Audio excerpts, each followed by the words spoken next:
여러분이 생각하는 스포츠는 무엇인가요? 양궁? 배드민턴? 축구? 스포츠는 일정한 규칙에 따라 경쟁하는 활동, 따라서 신체적 활동은 물론 정신적 활동도 스포츠가 될 수 있는데요. 오늘은 마인드 스포츠 중에서도 최근 가장 떠오르고 있는 e스포츠에 대해 알아봅니다. 화창한 가을, 조선 이공대를 찾았습니다. 강의실에선 수업이 한창인데요. 경영? 디자인? 과연 어떤 수업일까요? 우리는 간단하게 이제 웹 포스터나 아니면은 홍보물에 들어가는 이미지를 저희가 제작을 해볼 겁니다. 웹 디자인을 배우는 이 수업은 바로 e스포츠 산업과의 전공 수업입니다. e스포츠 산업의 혁신 융합형 전문 인재를 양성하고자 신설하였습니다. 한 분야에 한정되지 않고 IT, 미디어 컨텐츠 분야와 접목해 e스포츠 학문적, 산업적 발전을 도모한 융복합 기술을 선보이고자 우리 대학 e스포츠과는 2022년도 신설하게 되었습니다. e스포츠란 일렉트로닉 스포츠로 게임물을 매개로 한 스포츠 경기를 뜻합니다. 스포츠 도시로 떠오르고 있는 광주, 야구, 축구에 이어 e스포츠가 주목을 받고 있는데요. 30년의 역사를 가진 e스포츠는 아시안게임 정식 종목으로도 인정받았죠. 2020년에 완공된 광주 e스포츠 경기장은 전국 최대 규모를 자랑하는데요. 메이저급 대회 개최는 물론 자체 중계 시스템까지 모든 시설을 갖추고 있습니다. 뿐만 아니라 교육실, 크리에이터 스튜디오까지 있어 자연스럽게 이곳을 중심으로 e스포츠 산업이 발달했죠. 타 지역과 다르게 저희는 다른 기관이나 회사 그리고 동아리들과 많은 대회를 치릅니다. 그 이유는 저희 e스포츠 경기장에서 근무하고 있는 모든 인원이 e스포츠 관련된 장비를 다 다룰 수 있는 능력이 있고요. 그래서 별도의 비용 그리고 비용이 발생하지 않더라도 상금 정도의 규모만 있으셔도 저희랑 같이 협업을 해가지고 e스포츠 대회를 치르고 있습니다. 그게 다른 지역과의 차별점이라고 생각을 합니다. 경기장의 또 다른 매력, 스페이스 G. 대회가 없는 날이면 일반 시민들도 언제든지 이곳에서 e스포츠를 체험할 수 있는데요. 공강 시간에 친구들이랑 이렇게 e스포츠 경기장 와서 게임하고 그럴 수 있어서 굉장히 좋습니다. 일단 PC방과 다르게 무료로 이용할 수 있다는 점에서 가장 메리트가 있는 것 같고, 또 시설 또한 잘 정리되어 있고 잘 정돈되어 있어가지고 학생들이 쾌적하게 게임할 수 있다는 장점이 있는 것 같습니다. 광주 e스포츠 경기장은 시민들의 참여를 많이 바라고 있고요. 그래서 해년마다 서포터즈라는 방송 장비와 제작에 관련된 교육을 하는 서포터즈가 있고요.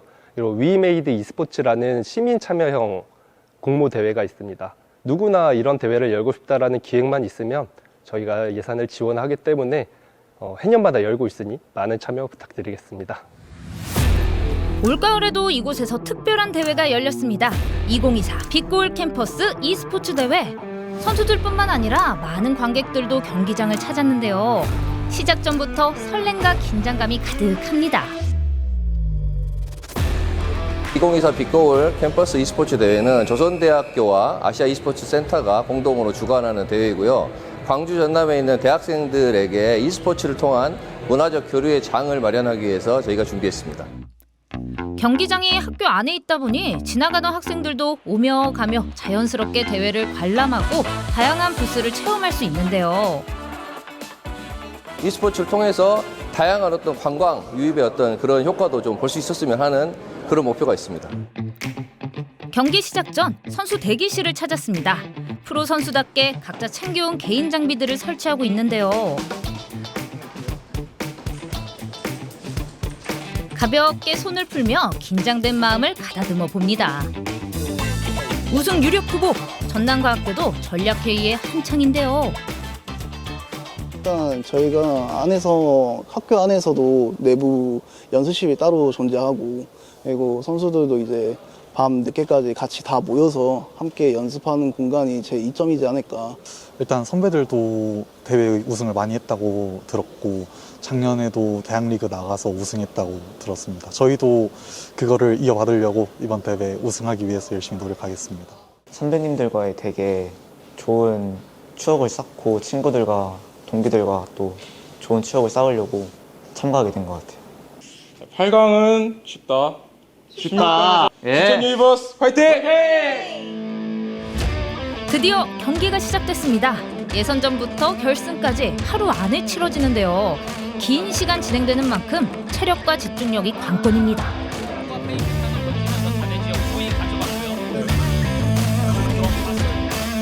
끝날 때까지 승패를 알 수 없는 경기에 관객들도 시선 집중. 쪽에서 무너집니다. 우리 BBS가 좀 더 우위라고 생각했었는데. 그렇게 결승에 진출한 팀 불멸과 CSU. 어머님한테 약간 혼나면서 많이 다들 게임을 해가지고 이미 많이 쌓여 있지 않았나. 그래서 경기 실력이 많이 쌓여 있어서 그냥 이거는 이제 보여주는 자리였다고 생각합니다. 경기를 해보니까 감회가 새롭고 그냥 영광이고 결승까지 꼭 이겼으면 좋겠습니다. 저희 팀이 그래도 개인 기량에 더 넘게 발휘해줘가지고 이번에 이겼었던 것 같아요. 꼭 이겨서 상금 타도록 하겠습니다. 자존심을 건 집안 싸움. 결승전이라 그런지 관객들의 집중력도 응원 열기도 가장 뜨거운데요. 예담아, 고딩 때부터 좋아하던 게임 꼭 우승해. 화이팅!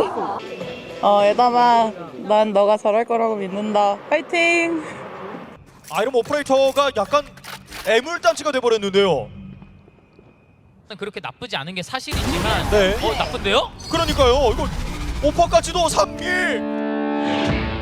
팽팽한 경기 속에서 CSU 팀이 집중력을 발휘하며 최종 우승을 차지했습니다. 고생해준 팀원들한테 먼저 너무 고맙고 같이 이제 항상 일과 끝나고 열심히 연습을 했었어서 우승할 거라고 믿어 의심치 않았고 이제 저희가 우승했기 때문에 이제 광주 전남 지역에서 조선대가 제일 잘하지 않나 자부심 느끼고 살아가겠습니다. 이제 다른 대학교 분들 만나서 너무 재밌었고 또 e스포츠로 이제 다른 승부욕을 이제 해소시키는 느낌이 너무 좋았던 것 같아요. 참가한 선수들도 지켜보는 관중들도 모두가 하나 된 e스포츠 대회. 여러분은 어떠셨나요? e스포츠가 조금 더 긍정적으로 인식이 확산됐으면 좋겠고 광주가 지금 사실은 이제 꿀잼 도시를 지금 표방을 하고 있지 않습니까? 그래서 e스포츠를 통해서 저는 광주가 좀 꿀잼 도시로 좀 거듭났으면 하는 그런 생각이 있습니다. 충분히 가능성이 있다고 저는 보고 있습니다. 대회를 비롯해 e스포츠 산업 발전을 위해 다양한 기관이 함께 노력하고 있는데요. 이곳은 어디죠?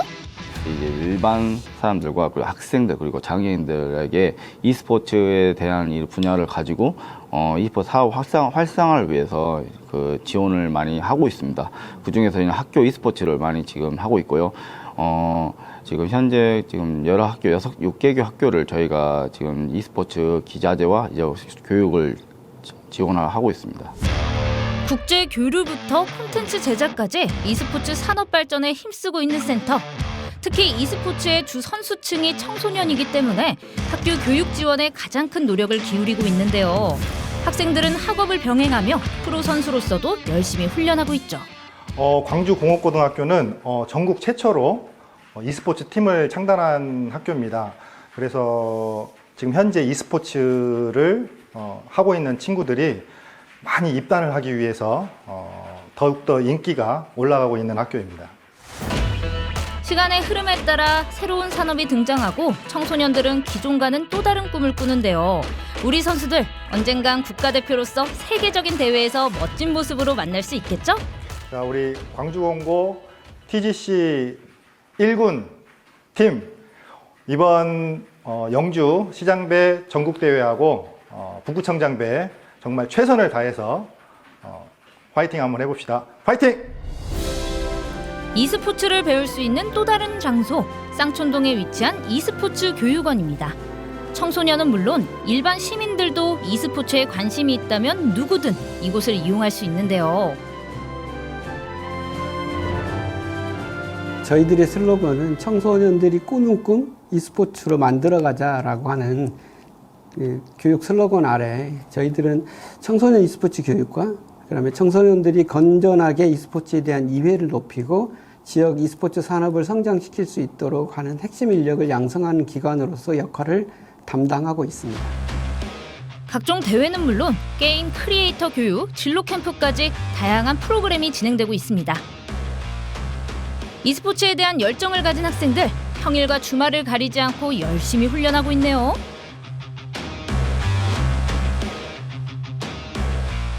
우리가 적팀 위치를 정확하게 파악한 다음에 아 여기서 스킬이 빠졌다, 뭐가 빠졌다. 그러면 뭐 대대로 스킬 뭐가 빠졌어. 그러면 그때 대대로를 잡으러 가자. 약간 이런 식으로 콜을 해도 되는 거잖아. 전략을 짜고 팀원들과 협력해 승패를 가리는 e스포츠.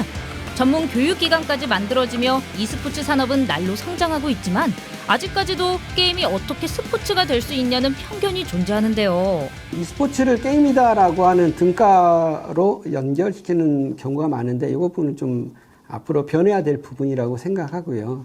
e스포츠를 최근에는 문화 스포츠라고 그렇게 이야기를 합니다. 그래서 아시안 게임에서 e스포츠 종목이 채택되었다라고 하는 것은 e스포츠에 대한 이 세계적인 인식이 변하고 있다라고 하는 측면을 본다 그러면 이런 부분에서도 e스포츠는 앞으로도 큰 문화의 아이콘으로도 자리 잡는 데 손색이 없을 것이라고 생각을 합니다.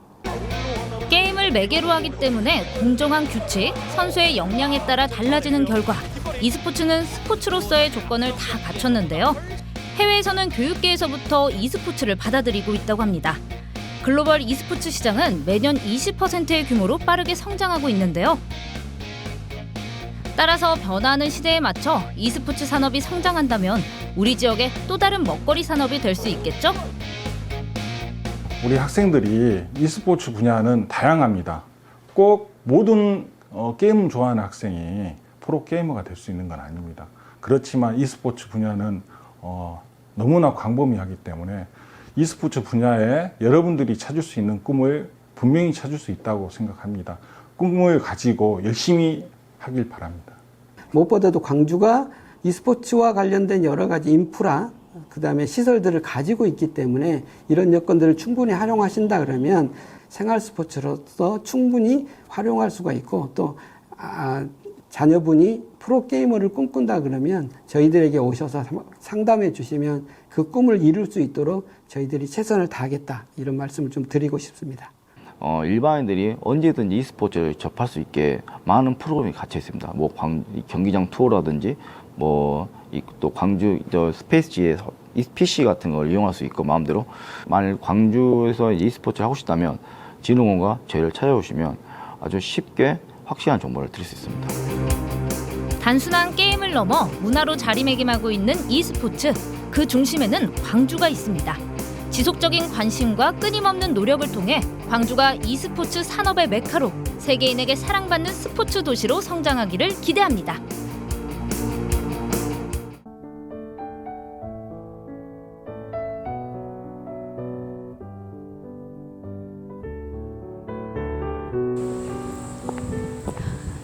(1970, 80년대) 탄광산업으로 번성했던 바로 이곳 삼척시 도계읍입니다.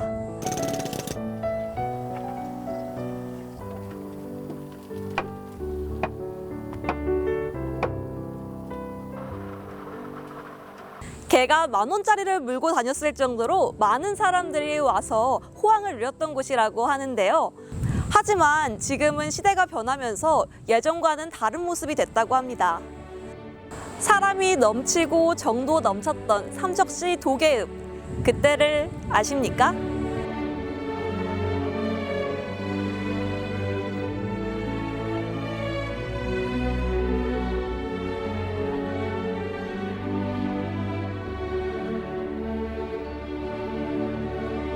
오늘은 바로 이곳 도계광업소에서 새로운 희망을 노래합니다.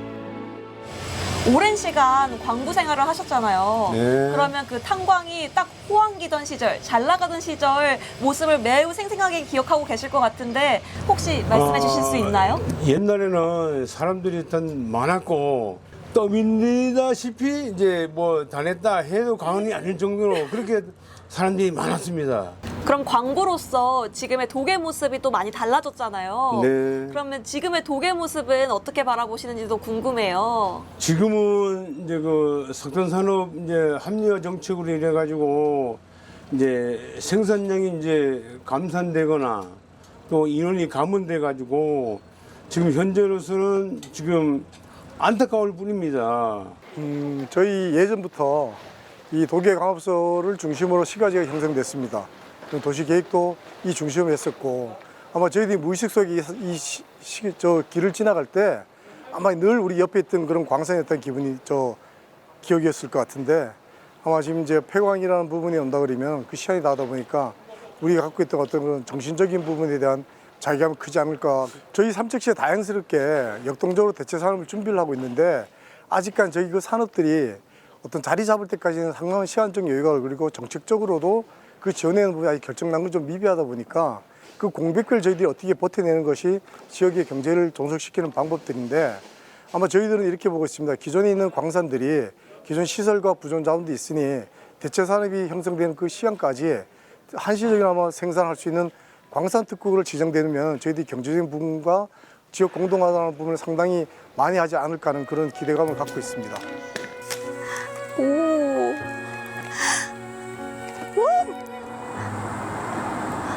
와, 높고 푸른 하늘과 선선한 바람까지 가을 날씨를 즐기기에 제격인 날씨인데요.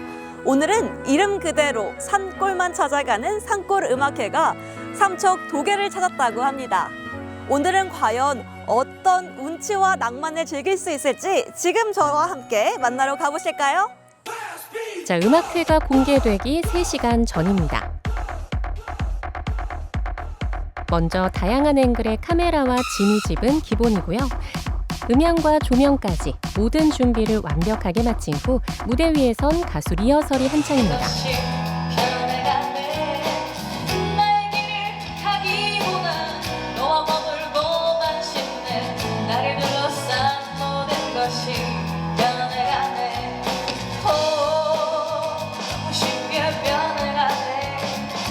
오늘 산골음악회 찾아주셨는데 이 소감 한마디 들어볼 수 있을까요? 일단 산골음악회는 저한테 일이 아니라 정말 힐링이고요. 그 장소가 주는 매력도 있고요. 여기 오신 분들도 너무너무 호응을 잘해주시고 제가 한 번 올 때마다 다음에 꼭 또 왔으면 좋겠다는 마음이 들 정도로 제가 너무 좋아하는 무대라서. 그러면 음악회를 많이 다니셨잖아요. 그럼 그중에서도 이 산골 음악회만의 매력 뭐가 있을까요? 그 매력은 제가 말 안 해도 아시겠지만 제가 굳이 얘기하자면 강원도 곳곳에 숨어있는 장소, 우리가 여행 가서는 갈 수 없는 그런 장소에서 음악과 함께 이 지역 주민분들과 호흡을 한다? 이거는 콘서트에서도 느낄 수 없는 감동이에요. 그래서 그런 감동이 있고 아마 저 말고도 음악하시는 많은 분들께서 이곳에 산골음악회 오신다면 다들 그 매력에 빠질 만큼 아주 멋진 무대가 아닐까라는 생각을 제가 좀 해봐요. 자, 이번엔 도계 지역 초등학생들로 구성된 오카리나 합주단 파랑새가 리허설 무대에 올랐습니다.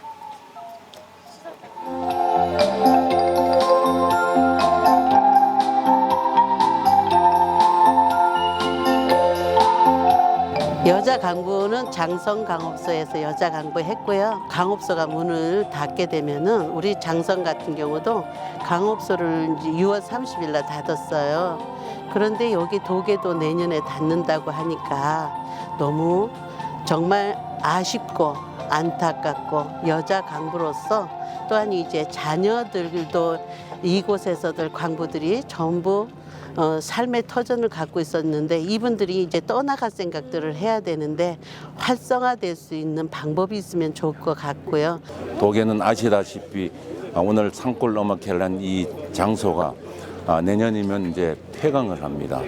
우리나라의 산업화를 견인했고 또한 경제 심장 역할을 했던 우리 도계 석공이 이제 폐광을 하게 되는데요. 대체 산업으로 중립자 가속기 암치료 센터죠. 중립자 가속기와 함께 의료 클러스터를 구축해서 어느덧 저녁 7시 공연장을 가득 메운 관객들을 위해 오카리나 합주단의 오프닝 공연으로 산골음악회 문을 열었습니다. 이어서 뮤지컬 배우 겸 가수인 고유진의 노래가 시작되고요.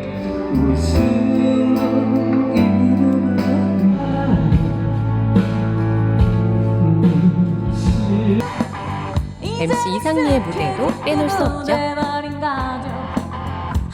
소감이 어떠실까요? 글쎄요, 촌 할머니로서 참 즐겁네요.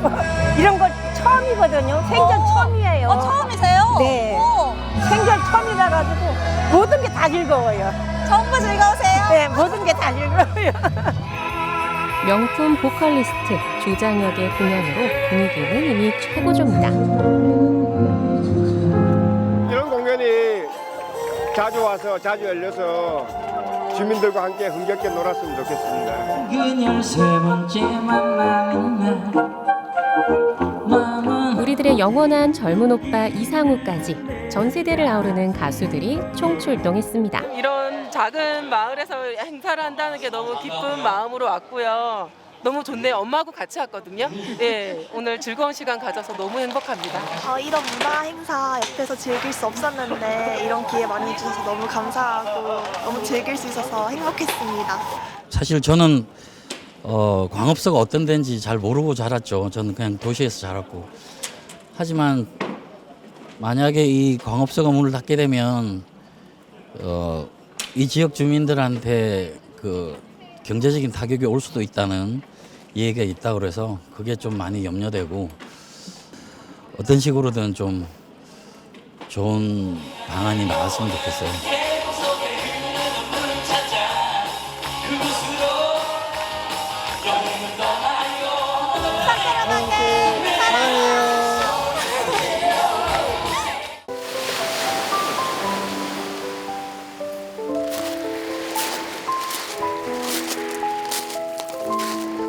여수의 해수욕장을 홀로 걷는 한 외국인. 독일에서 온 베를린 국립음대 교수 라이너 펠트만입니다. 이 독일인이 여수에 온 이유는 뭘까요?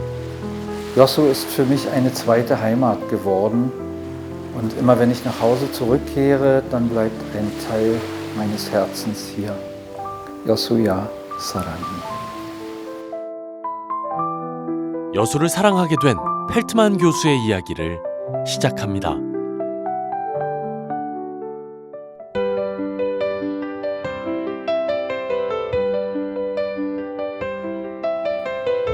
라이너 펠트만 교수가 여수에 도착하자마자 제일 먼저 찾아온 곳은 12년 전 인연을 맺게 된 유진 청소년 오케스트라 단원들입니다. 선생님 오셨다. 안녕하세요, 선생님. 오랜만이야. 저희 오늘 애들이랑 같이 그 10월 14일에 있을 연주회 준비를 하는데 거기서 검은풀 연주할 거예요. 우리 같이 들었어요. 연주 하실래요? 당연하죠. 유진 청소년 오케스트라가 연주회를 위해 연습하는 곡은 검은 풀. 검은 풀의 작곡가가 바로 펠트만 교수죠. Schwarzes Gras, also Kommenpol, ist der Titel des Stückes, das ich komponiert habe. Ich habe von I und Du von Yosun Sakon erfahren im Januar 2022 und es kam der Vorschlag, dass ich ein Stück komponiere für das Eugene Jongsonion Orchester und ich habe dieses Stück Kommenpol gemacht, nachdem ich sehr viel Filme gesehen habe, sehr viel Artikel gelesen habe über Yosun Sakon und Schwarzes Gras ist für Gitarre und Jongsonion Orchester. Der Titel bezieht sich auf Gras, das schwarz wird durch Blut und durch Verbrennung, durch Feuer. 펠트만 교수와 함께 검은 풀을 연주하는 단원들.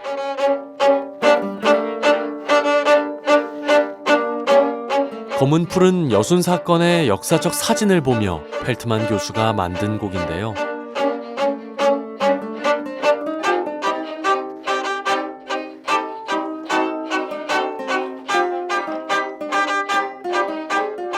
서정적이면서 웅장함이 담겨 있는 곡입니다. Ich hatte eine Operation im Februar wegen einer Krebserkrankung und ich habe mir vorgenommen, wenn das alles gut ausgeht, das ist alles gut ausgegangen, auf jeden Fall nach Korea zu kommen, weil ich sehr gern hier bin, weil es mir wichtig ist, hier zu sein. Und ich wollte diesen 25 Kilometer Fußmarsch machen, um zu Fuß zu den Yosun Sakon Plätzen zu gehen. Das habe ich gemacht am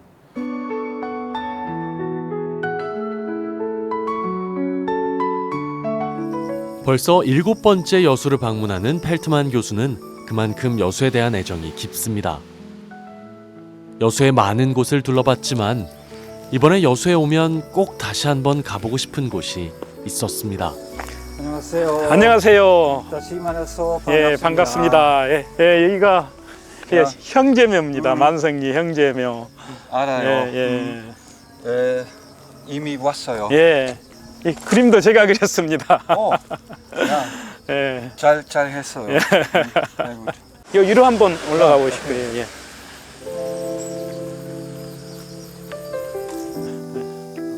여순 사건 유적지 중 하나인 형제묘를 찾은 라이너 펠트만 교수. 형제묘는 여순 사건 때 시신을 찾지 못한 유족들이 죽어서라도 형제처럼 함께 있으라고 형제묘라 이름 붙인 곳이죠. 자, 묵념 올리겠습니다. 묵념. 예, 여기는 당시에 여순 사건에 그 관계됐던 그 시민들이 125명, 125명이 알아요. 이렇게 희생된 걸로 알고 있는데 읽었어요. 법률에 근거하지 않고 임의대로 처분을 했어요. 불법적으로.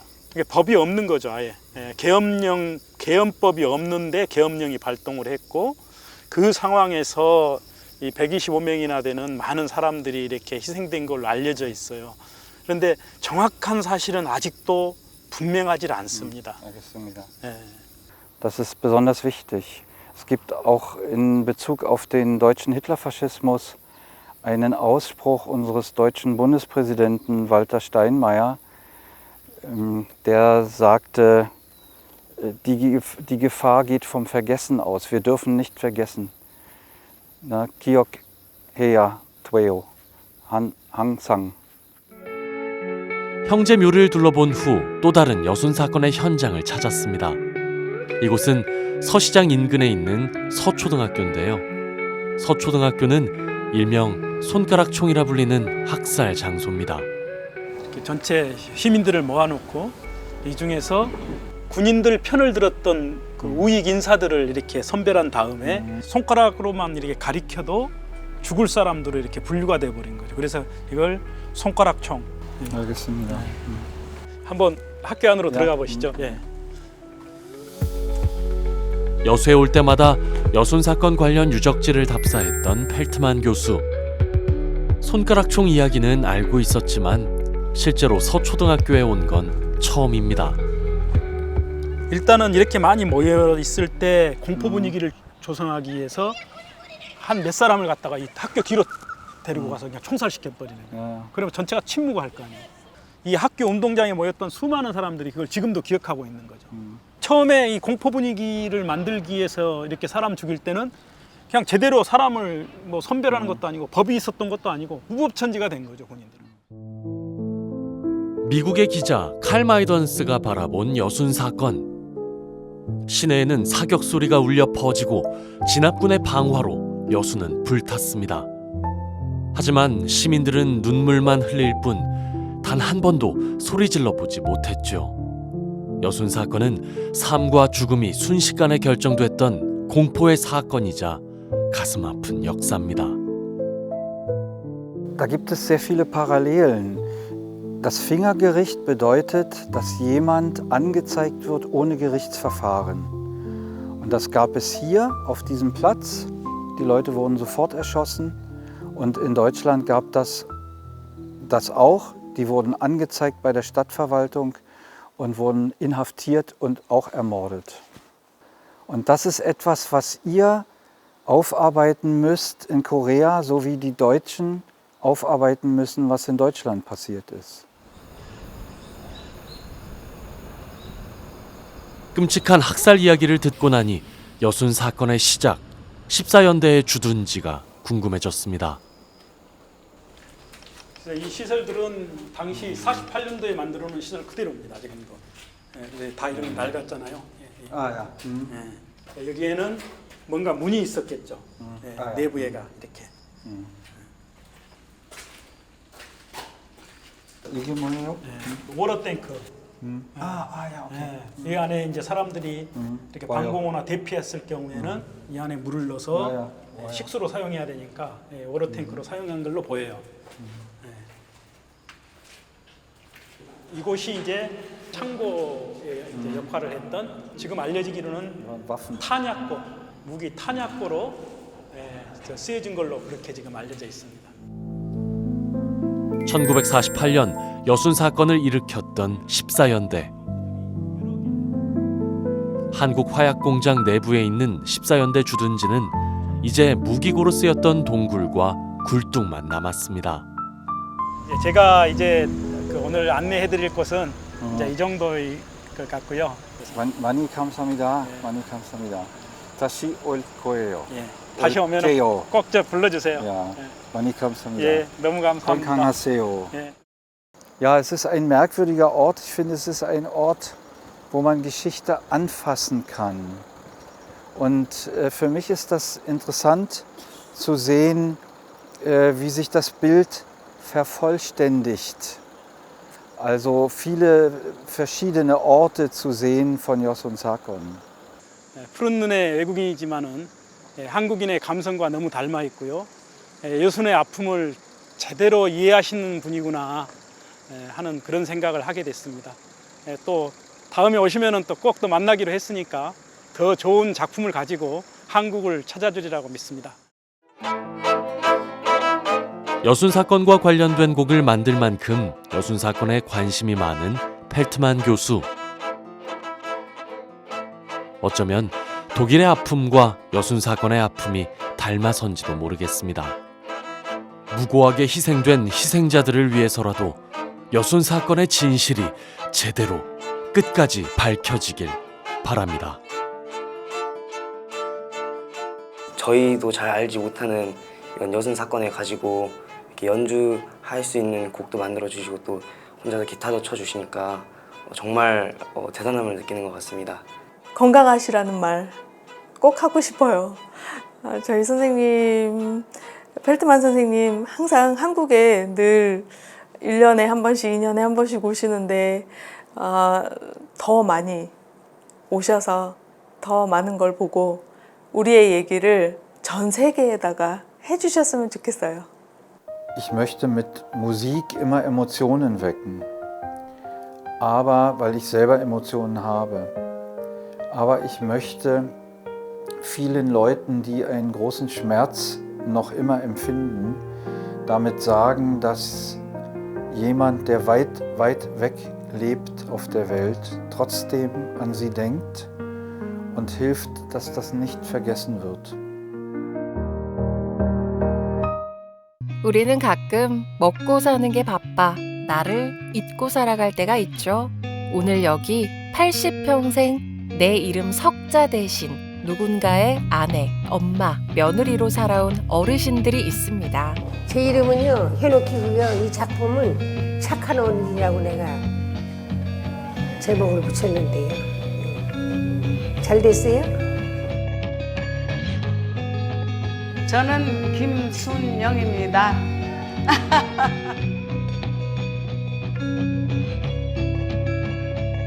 내 이름은 김형덕이고요.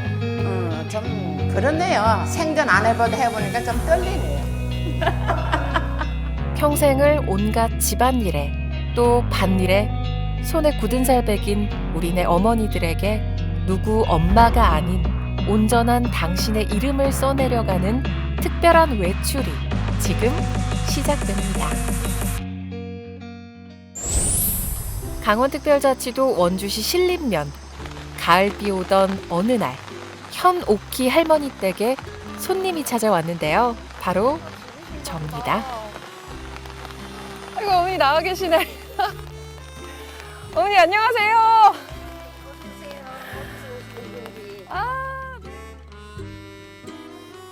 현옥희 할머님은 손님 왔다고 기꺼이 커피 한 잔 내어주시며 환대를 해주셨습니다.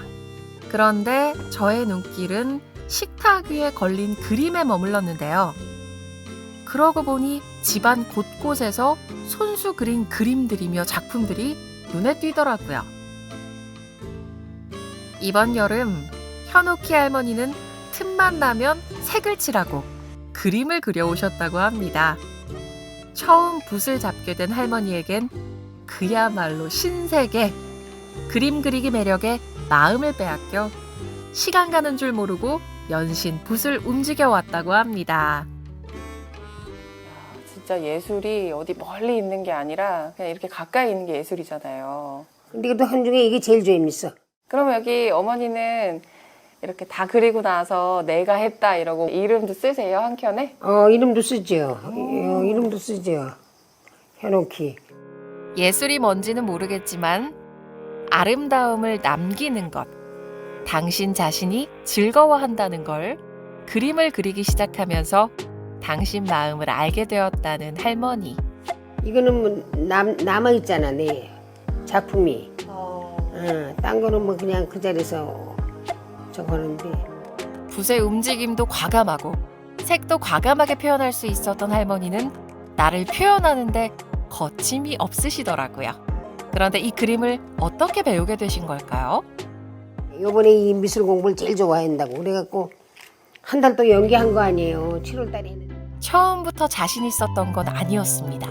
수없이 고민하고 망설였던 시간들이 지금의 현옥희 할머니를 예술 세계로 이끌어 주었죠.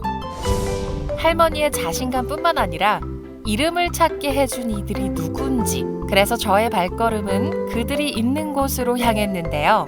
할매 발전소. 바로 이곳에서 잊고 지냈던 할머니의 꿈과 진짜 이름을 찾아주는 특별한 전시가 진행 중이었습니다. 할매 발전소는 사회적 거리두기로 외로움을 느끼셨던 할머니를 보면서 울산에서 활동하던 김영채 대표를 포함한 로컬리티 멤버 3명은 원주로 활동 무대를 옮겨왔고 신림면 7, 80대 할머니들 이야기에 귀를 기울이기 시작했습니다. 저는 말이죠. 발전소라고 하면 풍력발전소, 화력발전소 뭐 이런 것만 생각했지. 할매발전소라니? 네, 할매발전소는 할머니들의 생애 에너지로 이렇게 열심히 돌아가는 공간이고요. 여기 신림면 황둔초등학교 창평분교였던 곳이에요. 그래서 여기를 할머니들의 이야기를 기록을 하고 그리고 또 할머니들이 다양한 문화예술 프로그램들 참여를 하셔서 그 작품들, 결과물들을 1년에 한 번씩 그 전시회를 통해서 여러 시민분들이랑 또 소통하는 그런 공간입니다. 올해는 할머니들이 자신의 이름을 드러낼 수 있는 한글 수업과 각 분야의 전문가들을 통해 할머니들의 삶을 사진으로 남기고 나아가 현대 미술가에 대한 공부를 하는 등 총 3개의 프로그램으로 준비해 왔습니다.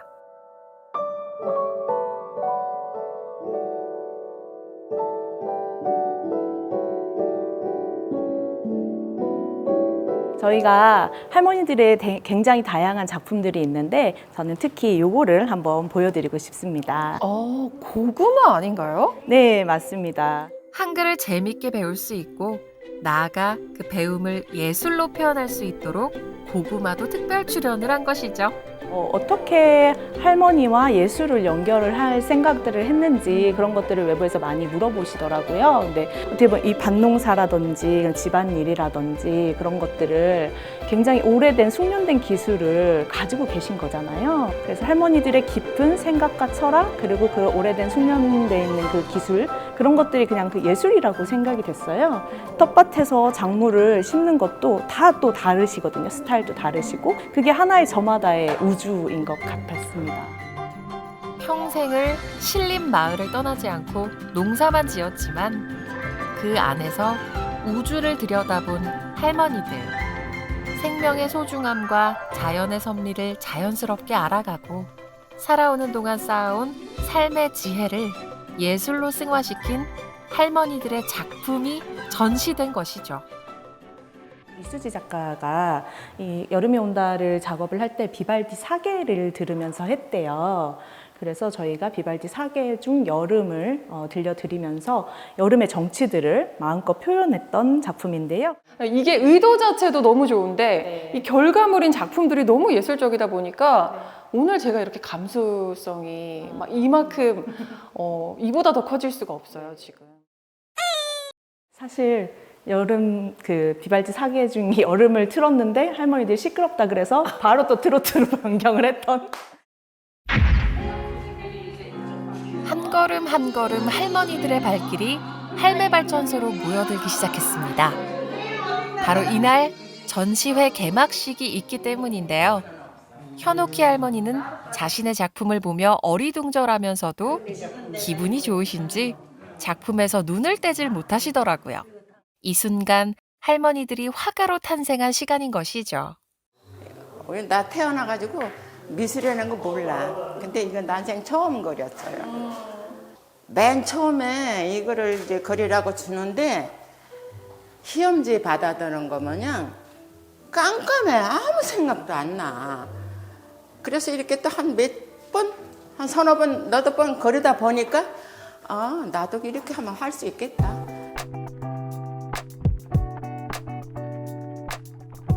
자신감이 생겼죠. 나도 할 수 있다고. 그리고 난 이 다음에 다시 태어난다면 난 화가로 태어날 거야. 힙한 할머니들의 시간이 시작됐습니다.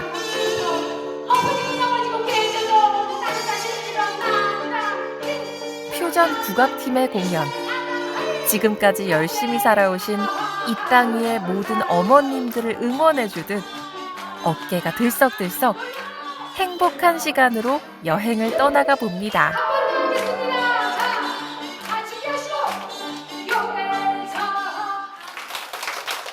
귀하는 뛰어난 예술적 감각으로 새로운 재능의 문을 열며 국내외 미술계에 할머니 작가의 위상을 널리 알렸기에 이에 존경과 감사하는 마음으로 이 상을 수여합니다. 감사합니다. 2024년 9월 12일 할매발전소 드림. 그동안 이름 없이 살아온 할머니들에게 서사를 찾고 생의 에너지를 많은 사람들과 공유할 수 있도록 할머니들의 그림 그리기는 계속됩니다. 거의 원형이 다 사라지고 심지어는 도로까지 깎여 나갈 정도의 훼손이. 해마다 축구장 2개 면적이 사라지고 있는 강원도 해안. 항구적인 대책과 저감할 수 있는 방안을.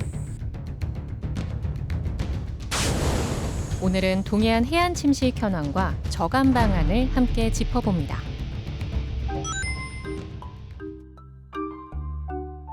강릉시 강동면 안인해변 일대는 2,400년 전에 형성된 것으로 추정되는 해안사구와 멸종위기 식물인 갯방풍 군락지는 물론 물술이나 삭과 같은 멸종위기 종도 서식해 지난 2008년 환경부가 생태경관 보전 지역으로 지정했습니다.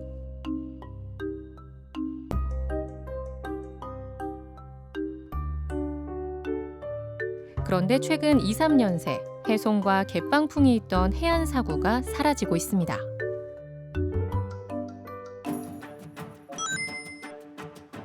이 일대에 대형 발전소 시설이 들어서고 이를 보호하기 위한 방파제가 지어지면서 불과 몇 년 만에 피해가 발생한 건데요.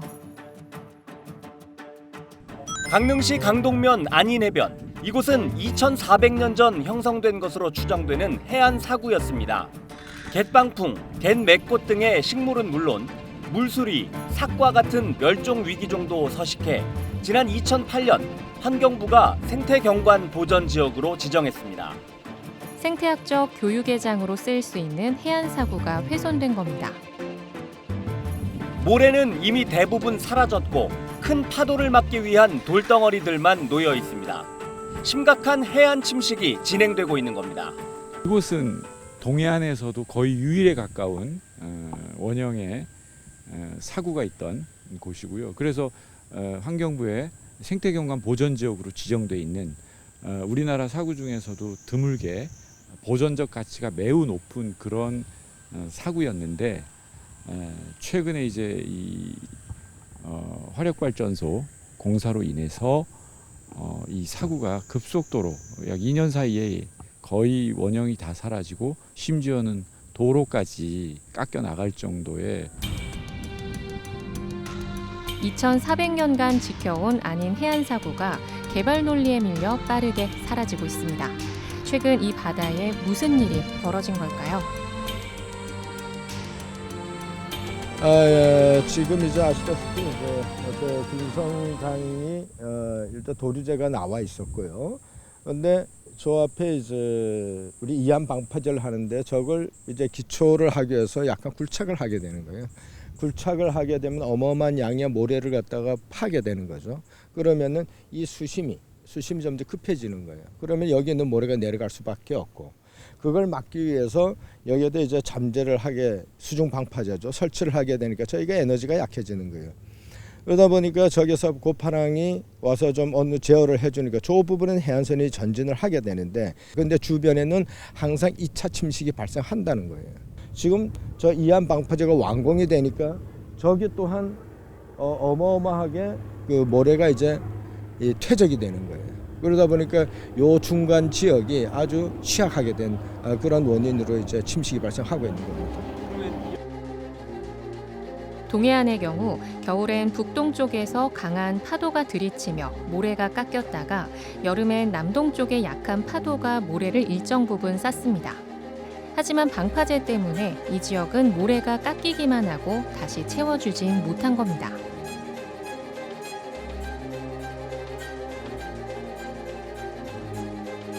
외곽 방파제로 인해서 남동 계열의 파랑을 막고 있어서 모래가 내려오지 못하고 지속적으로 침식되는 실정입니다.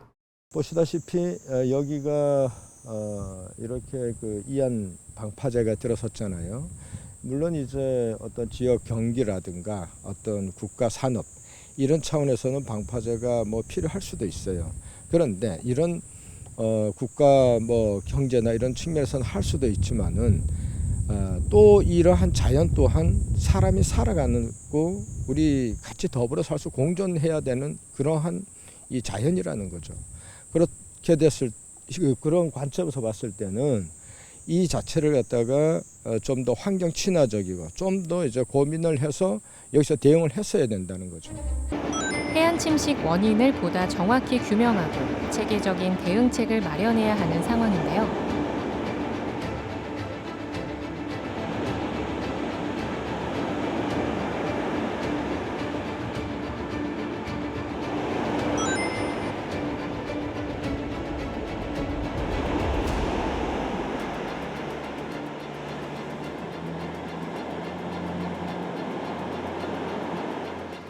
(2016년) 심각한 침식 이후 침식 방지 시설을 물 위와 물 속에 설치한 정동진 해변은 2021년 C등급이었지만 다음해 A등급으로 상향 조정됐습니다. 연안의 절반 이상이 해안 침식 위험에 노출돼 있는 강원특별자치도. 강원도는 앞으로도 해안 침식 모니터링과 다양한 저감 사업을 추진할 계획입니다. 그것을 방치하게 될 경우 나중에 예산도 지금보다 훨씬 많은 예산을 쓴다 하더라도 영구히 복구나 복원이 안 될 수 있기 때문에 현재 상황을 매우 심각하게 엄중하게 받아들이고 저 사고를 지킬 수 있는 대책이 필요할 것 같습니다.